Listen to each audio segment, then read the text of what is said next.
আমরা এখানে এই বর্ষার ভিতরে এখানে এসেছি। আমাদের গাংনী কেন্দ্রীয় জামে মসজিদ এর বিপরীতে আমাদের রোজুখানা।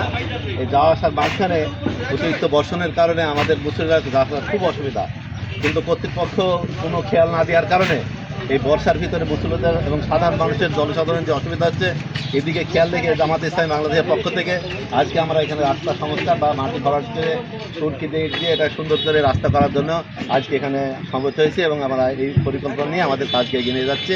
আপনার সবাই দোয়া করবেন যাতে আমরা কাজটা সুন্দরভাবে করি এবং মানুষজনের চলাচলের পথটা যেন এখানে সহজ হয়। এই